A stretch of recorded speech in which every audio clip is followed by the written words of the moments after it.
I'm the literacy specialist, and my classroom is designed for students with pre-reading skills to emergent readers to more fluent readers. I use my whiteboard to write our I can statements.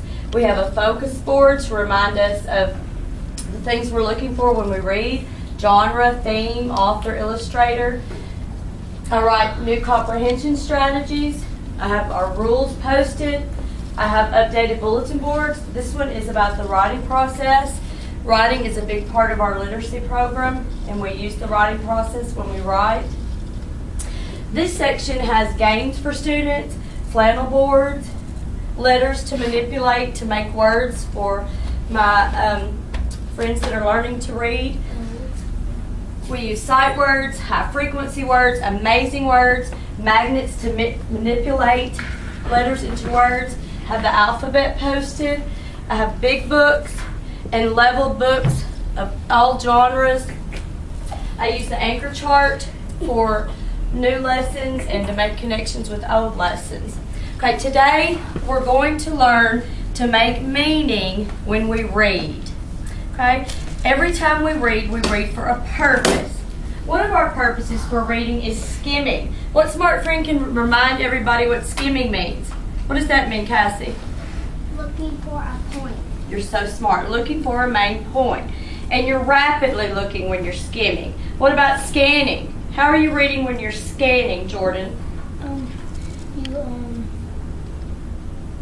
You're looking rapidly for what?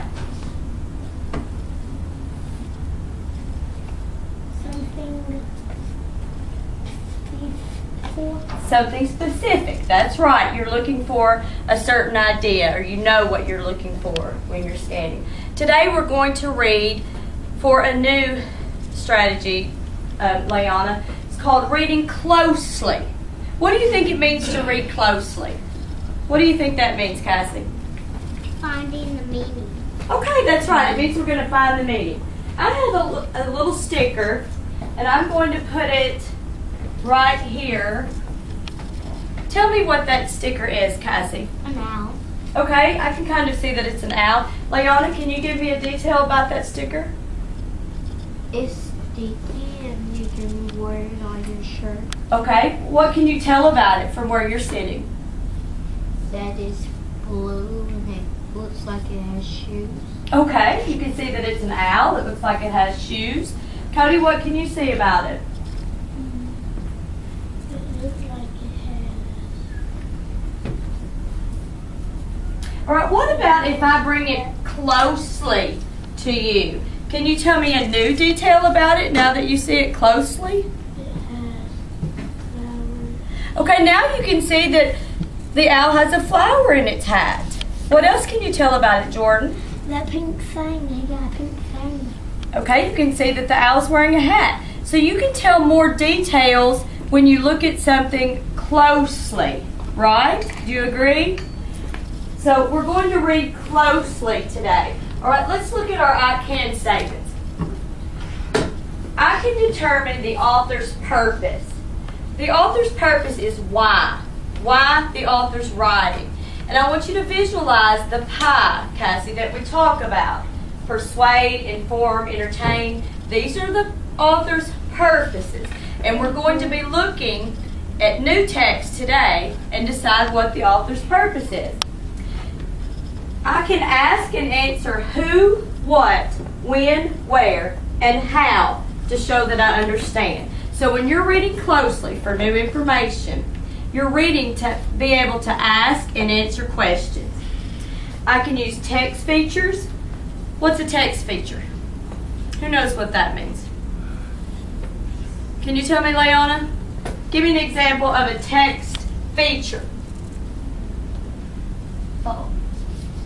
Okay, bold print would be one example. Do you know another example? A feature is something about it. So when you're looking at text, if you see a graphic or a picture, the title, a heading, those are text features. And they can help you locate the main idea, Jordan, and the key details. Okay, we're going to use some strategies to find meaning in text. The first strategy that we're going to use is we're going to do some predicting. Do you know what it means to predict? What do you think it means, Leona? It's like you say it's going to rain and sometimes it do, sometimes it don't. Okay, a prediction is making a good guess based on what you know. What can you add to that, Cassie? It's like something that you think and it might come true and it might not. Okay, It's a guess. and that's a good point. After we make predictions, we have to check for accuracy and make sure we've made a correct prediction. Okay, we're going to do a little activity with predicting.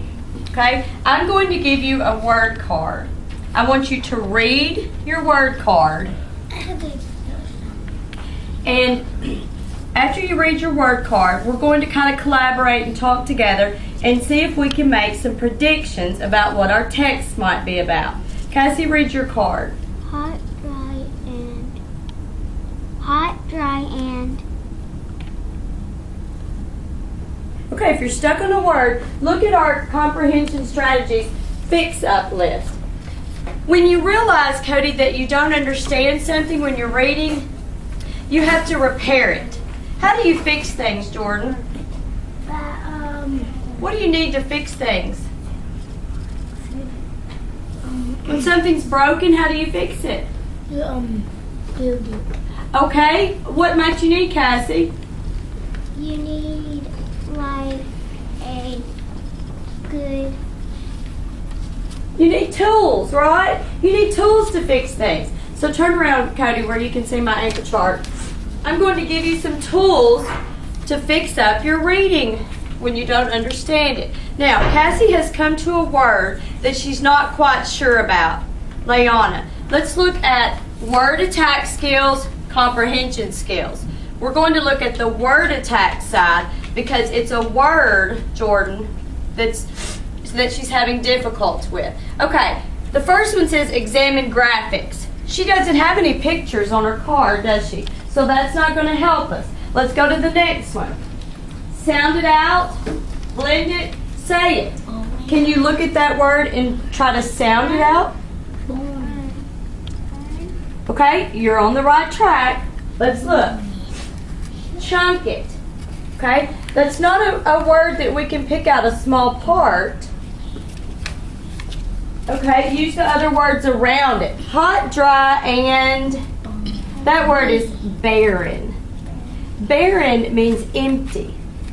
So, based on your card, hot, dry, and barren, what do you predict we might be reading about? It's gonna be like it's so hard and there's no water around it. Okay, that might be what we're reading about. We'll check your prediction.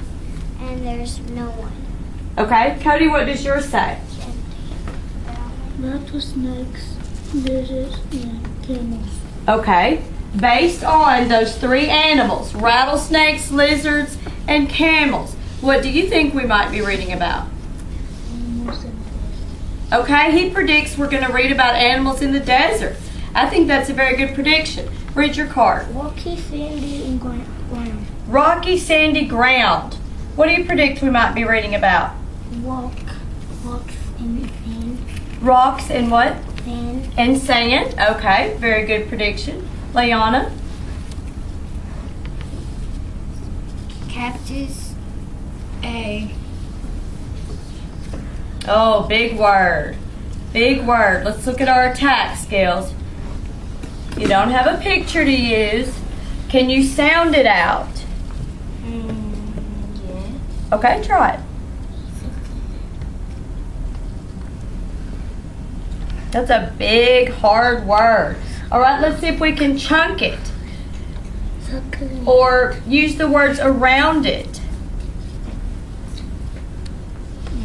No, man. No? Okay, what's your last strategy? What do you do when you've gone through every fix-it strategy and you just can't figure it out? Go back. Okay, you can go back. That's right, she's tried several times, so sometimes you just have to ask for help. That word is succulent. And succulent means it can hold water for a long time. So based on that card, cactus, a succulent plant. What do you predict we're going to be reading about? That cactuses save water. Okay, that we might be reading about cactuses. Okay.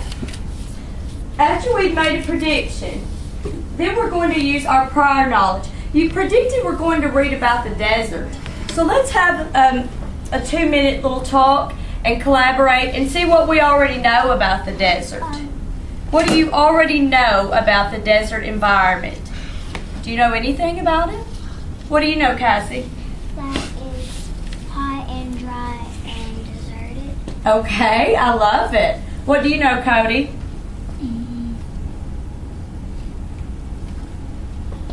What about your card? Can you elaborate on your card? Do you know another animal that might live in the desert besides the... Tell me.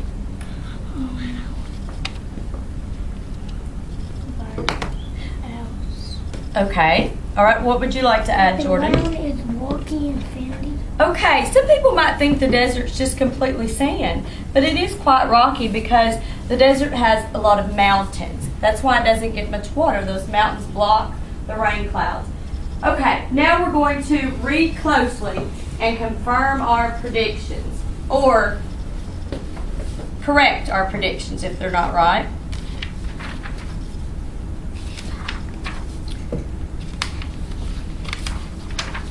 Okay, notice the text features on your reading, and I can tell at a glance that the genre of this reading is what? Who can tell me?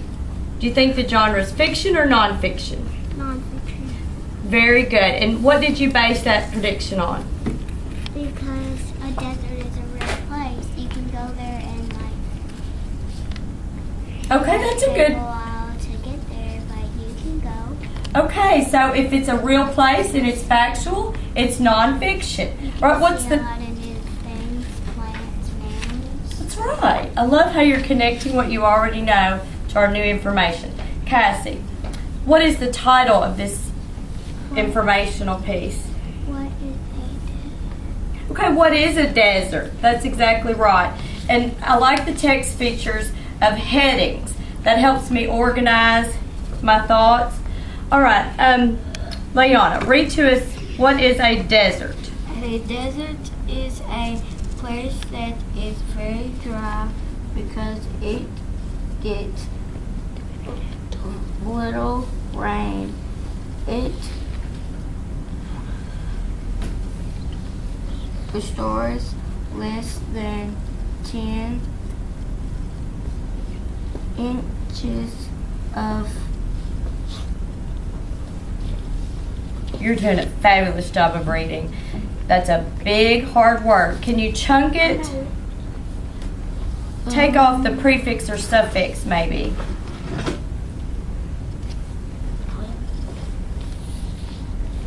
I love how you're using your strategy to hide the suffix.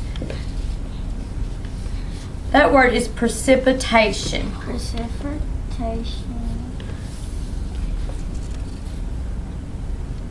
And that word is annually. Does anybody know when annually is? When is annually, Leona? They get it every once in a year. Okay, annually means once a year. You're so smart. That's right. It receives less than 10 inches of precipitation annually. What is precipitation, Jordan? Do you know what that big word means? Not quite sure? Who can help Jordan? Do you know, Leona? I don't. Precipitation is moisture that falls from the sky. Okay? And the desert doesn't get much of that moisture. Okay, keep reading, Leona. It can be cool or hot rocks or sandy. A cool frozen desert has no heat. About 1/4 of Earth's land is desert. Good reading.